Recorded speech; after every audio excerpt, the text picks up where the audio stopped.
Application. By the way, I am Gang from BTNE at HGA. So let's start our discussion.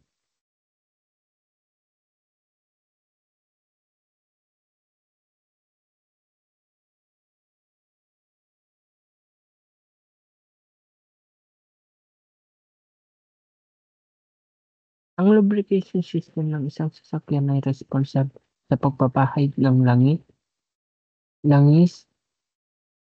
sa lahat ng gumagalaw na mga bahagi ng makina upang mabawasan ang friction, maiwasan ang sobrang init at maprotektahan ng mga bahagi mula sa nasira. Ito kung paano ito gumagana at ang papel ng bawat bahagi. Simulan natin sa oil pump. Magpapadala ng langis mula sa oil pan pataas sa makina. And then next, oil filter. Nililinis ang langis bago ito makarating sa mga moving parts. Number 3, oil galleries.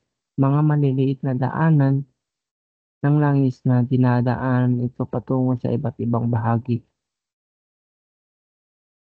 Ang langis nito ay umaabot sa camshaft, rocker arms at rocker shaft, push rods, tappets, valve, cylinder head.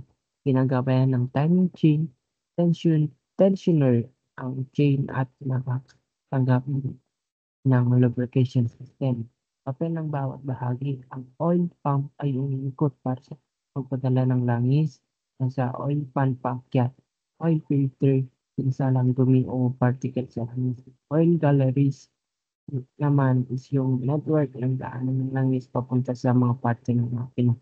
Ang engine next camshaft is tumatanggap ng langis para sa smooth na pag-ikot. Pero dati nito, ang pagbukas-sara ng valves. Push rod, dinadala ang galaw mula sa camshaft pataas sa rocker arms. Kailangan ng langis para hindi magasgas.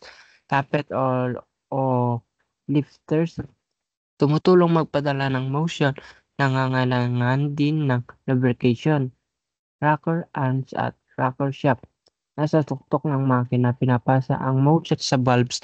Critical na may langis para hindi magasgas. Valves, binubuksan, isinasara ang intake at exhaust passage. Lubrication ay mahalaga para sa smooth na galaw. Cylinder head, dito matatagpuan ang rocker arms, valves at oil passage. Yes, may langis para sa buong assembly. Drive shaft, kung applicable, maaari itong magpasa ng mechanical energy sa oil pump. Depende sa design.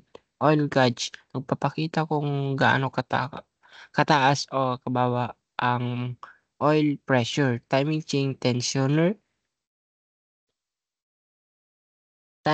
tinitiyak na hindi maluwag ang timing chain at kadalasang gumagamit ng oil pressure para gumana. I think that's the end of my discussion. Thank you.